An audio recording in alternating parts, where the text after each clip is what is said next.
বাংলাদেশের নির্বাচনের আমেজ এখন বিশ্ব মিডিয়াতেও বিভিন্ন দেশের সংবাদ মাধ্যমে প্রকাশিত হচ্ছে ত্রয়োদশ জাতীয় সংসদ নির্বাচনের খবর। What you would like to say about the Bangladesh issue, because we saw and it is evident that how the deep state of United States was involved in regime change during the Biden administration, and then Mohammed Yunus made Junior Soros also. So what is your point of view about the Bangladesh? আমরা এবার ভেবেছিলাম যে আমরা যখনই চাচ্ছিলাম যে নিজেরাই vote কেন্দ্র পাহারা দিব, এবং ভোট কেন্দ্র পাহারা দেওয়ার জন্য আমরা যখন কোনো অনিয়ম দেখবো, যা কিছু করবো, ফোন নিয়ে আমরা ভিতরে সেটা হচ্ছে যে ভিডিও করবো বা ছবি তুলবো। কিন্তু এখন যে নির্বাচন কমিশন যে নিয়মটা দিয়েছে এবং গণমাধ্যম কর্মীও কিন্তু একই সাথে ইনক্লুডেড, তো আমি এই জন্যই বলতে চাই যে আসলে এটা একটা ব্যক্তি স্বাধীনতা হরণের একটা কাজ। বাংলাদেশ এখন ভোটের শেষ লগ্নে। ঠিক এই সময় সবচেয়ে বড় সংখ্যাটা কি ছিল বলেন তো? কোন ভয়ে ভোট কেন্দ্রের 400 গজের ভেতরে সাংবাদিকদের মোবাইল নিয়ে প্রবেশ নিষিদ্ধ করেছে ইসি। যেসব অথরিটি যাদের নিয়োগ করবে, পর্যবেক্ষণ সংস্থা বা সংবাদপত্র, তাদের তো জানা তাৎক্ষণিকভাবে জানা প্রয়োজন, এবং মোবাইলে একমাত্র মাধ্যম যাতে তাৎক্ষণিকভাবে জানানো সম্ভব হয়। অথবা আমার কাছে মনে হয় ইলেকশন কমিশন যদি এই ধরনের সীমিত করে দেয় ব্যবহারকে অনেক বেশি, তাহলে এটা খুব একটা ইলেকশনের জন্য ভালো মেসেজ দিবে না। কোনো ভয়ে ভোটকেন্দ্রের 400 গজের ভেতরে সাংবাদিকদের মোবাইল নিয়ে প্রবেশ নিষিদ্ধ করল নির্বাচন কমিশন।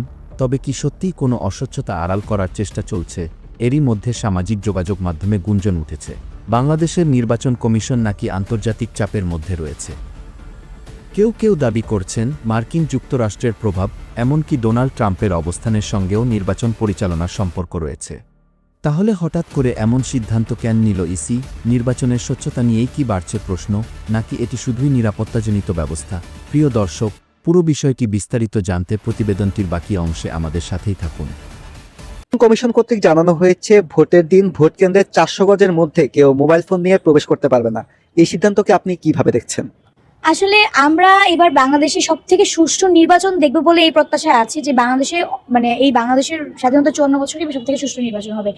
আমরা এবার ভেবেছিলাম যে আমরা চাচ্ছিলাম যে নিজেরাই ভোট কেন্দ্র পাহারা দিব, এবং ভোট কেন্দ্র পাহারা দেওয়ার জন্য আমরা যখন কোনো অনিয়ম দেখবো, যা কিছু করবো, ফোন নিয়ে আমরা ভিতরে সেটা হচ্ছে যে ভিডিও করবো বা ছবি তুলবো।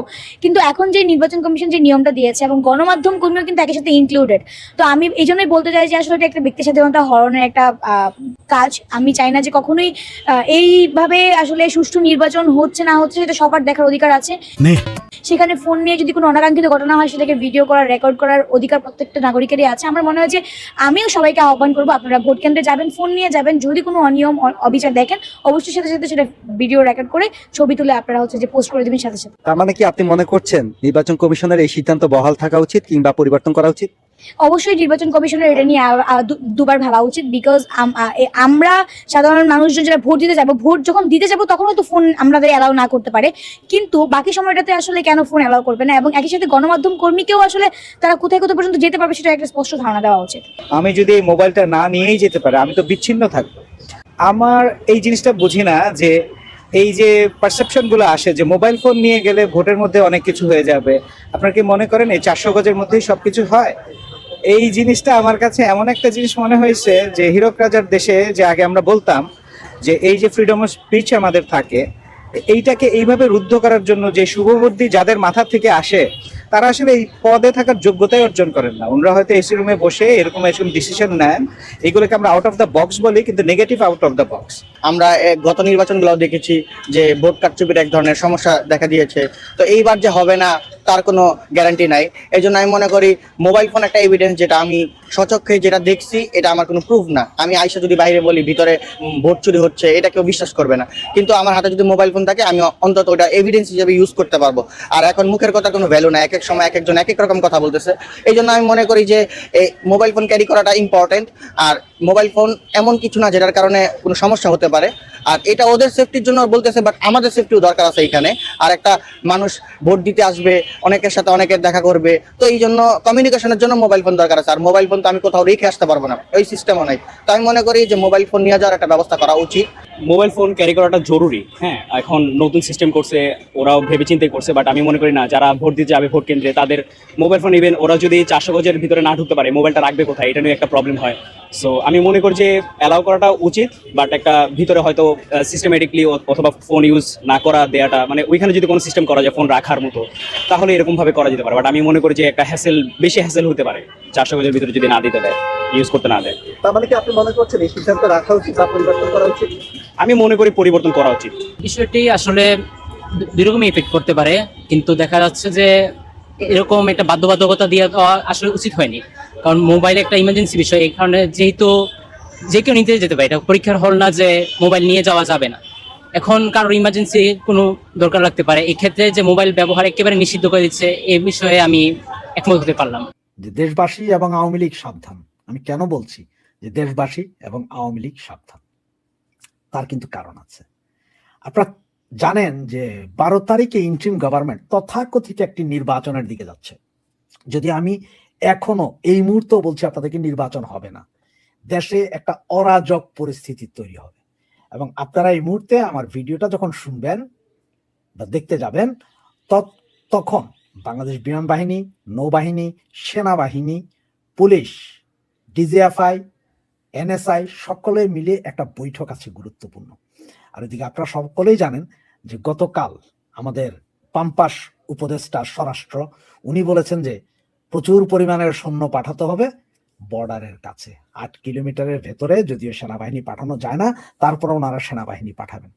সুতরাং এই যখন অবস্থা চলছে, তখন আমি কেন হঠাৎ করে বললাম, আপনারা তো চিন্তা করতে পারছেন যে আমি কেন বললাম যে দেশবাসী এবং আওয়ামী লীগ সাবধান। আমি আজকে আপনাদেরকে 64টি জেলার জেলা পুলিশ সুপারদের বিবরণ দিব। এরা কে কোন দলের সেটা সহ উল্লেখ করে দিব, তাদের বেস নাম্বার, তাদের নাম, তাদের ছবি সহ আপনারা একটু পরে স্ক্রল হতে দেখবেন। এবং আমি এই স্ক্রলটি পূর্ণাঙ্গ পেজে আপনারা দেখতে পারবেন। আমি পেছন থেকে আপনাদেরকে প্রতিটা 1, 2, 3, 4 করে বলে যাব। এখানে যে অবস্থা যেটা, সেটাতে হচ্ছে যে আপনার 34 জনের মতন যে পুলিশ সুপার আছে এরা বিএনপির, এবং 30 জন যারা আছেন তারা জামাত ইসলামের। এর মধ্যে অবশ্য 30 জন কেন বললাম, এর মধ্যে 2, 4, 5 জন যাদেরকে দেখবেন আপনারা যে সঠিক পাওয়া যায়নি, এগুলো সব কিন্তু আসলে জামাতের। এরা নাম মানে এদের পরিচয় প্রকাশ করেন, এরা গুপ্ত। আর জামাত অলওয়েজ গুপ্ত থাকতে বিশ্বাস করে, এটা আপনারা সকলেই জানেন। তো সাবধান হওয়ার এই কারণ যে এই পুলিশ সুপার, জামাতের যেসব পুলিশ সুপার আছে, বিএনপির যেসব পুলিশ সুপাররা আছে, তারা কিন্তু অ্যাকশন করবে কিন্তু আগামী 3-4 দিন আওয়ামী লীগের উপরে। সুতরাং আপনারা জেনে নেন আপনার জেলার পুলিশ সুপার কে, আপনার জেলার ডিসি কে, এটা জানতে হবে। সুতরাং আমি আজকে এই মুহূর্তে যদিও আপনাদেরকে শুধুমাত্র পুলিশ সুপারদের দিচ্ছি, তবে সন্ধ্যার ভেতরে আপনাদেরকে আরেকটা দেব, সেটা হচ্ছে যে কমিশনার এবং জেলা প্রশাসক ওদের টেলিফোন নাম্বার সহ টোটাল ঠিকানা, মোবাইল নাম্বার এবং কে কোন দল করে সেইটা সহ দিয়ে দিব। এবং সেইখানেও আপনাদেরকে বলে দিব যে কতজন আছে।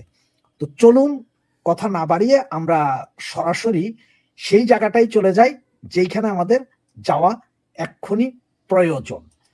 তো আপনারা স্ক্রিনে দেখতে পাচ্ছেন যে নামগুলো, আমি খুব আস্তে আস্তে আপনাদেরকে নামগুলো তুলে দিব এবং পড়ে দিচ্ছি।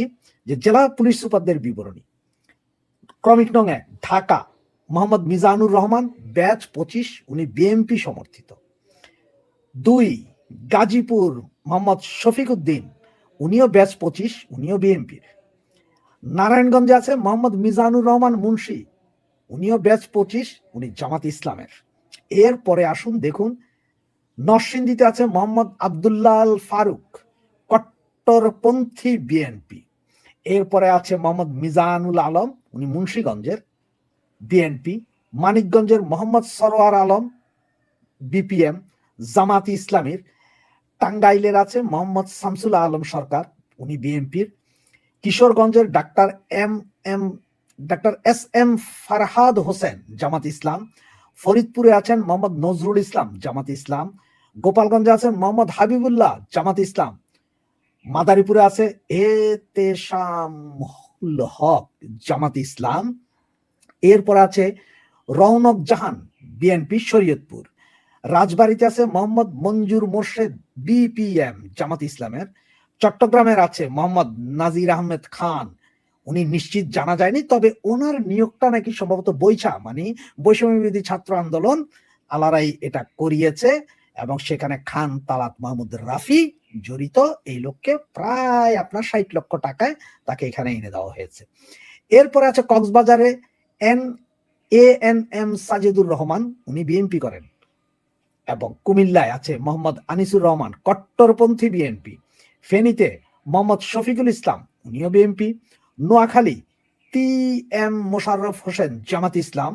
লক্ষ্মীপুর মোহাম্মদ আবু তারেক, জামাত ইসলাম। ব্রাহ্মণবাড়িয়া মোহাম্মদ আব্দুর রৌফ, বিএনপি। চাঁদপুর মোহাম্মদ রবিউল হোসেন, জামাত ইসলামী। রাঙামাটি মোহাম্মদ আব্দুর রাকিব, PM, ওনার কথাটা নিশ্চিত জানা যায়নি উনি কোন দলের। খাগড়াছড়ি মির্জা সায়েম মাহমুদ, PM, উনিও বিএনপি করেন। এবং বান্দরবনে আছে মোহাম্মদ আব্দুর রহমান, ব্যাস 27, জামাত ইসলামী। রাজশাহীতে মোহাম্মদ নাইমুল হাসান, ব্যাচ 25, বিএনপি। নাটোরে মোহাম্মদ আব্দুল ওয়াহাব, ব্যাচ 25, বিএনপি। নওগাঁয় মোহাম্মদ তরিকুল ইসলাম, ব্যাচ 25, বিএনপি। বগুড়ায় মোহাম্মদ শাহাদাত হোসেন, 25, জামাত ইসলাম, ব্যাচ 25।